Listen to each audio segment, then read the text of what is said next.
In this screencast, I'll go over how to create a new metric in Chronotope. From your login screen, click this button, Create New Metric. From here, you can add your CSV file. It needs to have a latitude, longitude, and a time column. For the demo here, we're using city bikes data, and specifically city bike data from March of 2018. So I'm going to add the file. And once I click upload, I'll land on a screen that looks like this, which will show you the distribution of the data. Your latitude, longitude, and time fields will be auto-populated, but you can edit them because for the city bike data, for example, there are start stations and end stations, so 2 different latitudes. Same with stop and start time, but we'll keep it how it is. You can also look at averages and sums. If you have a weighted field, like for a city bike, for example, you could look at the trip duration, but we're just going to look at concentration this time. You can choose from pre-existing environments, like the one we have here in New York, or you can create your own. So we'll do our own. And these edit the corners of your bounding box. So if I wanted to look at a more narrow area, I could adjust my longitude fields. Your cell size, here it defaulted to 187 by 187 meters.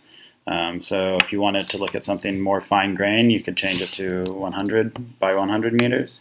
The only important thing here is to keep your resolution below 300 by 300. Just going to keep it at the auto 187. The time zone is automatically selected, so you don't really have to worry about that.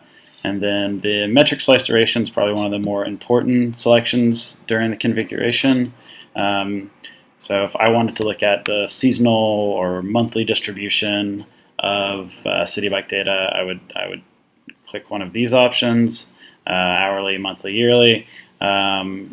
If I want to see how the ridership is distributed throughout the day, I could choose hours or minutes, and let's just stick with hours. And then finally, what portion of the data do we want to explore? Because I downloaded the month of March, you can just stick with that, but if you only wanted to look at maybe 1 week of that data, you could adjust the time interval there. When you're done configuring, just click Import, which I've already done, and what you'll end up with is something that looks like this, which will load in a sec. And you have your data here, and if you rotate it, back away, and if you want to look at the whole time span, and move your histogram to show only the highest frequency of ridership, and predictably, it's right in the middle of the city, kind of near Penn Station, and right around 2 p.m. 2 to 19. All right, that's it.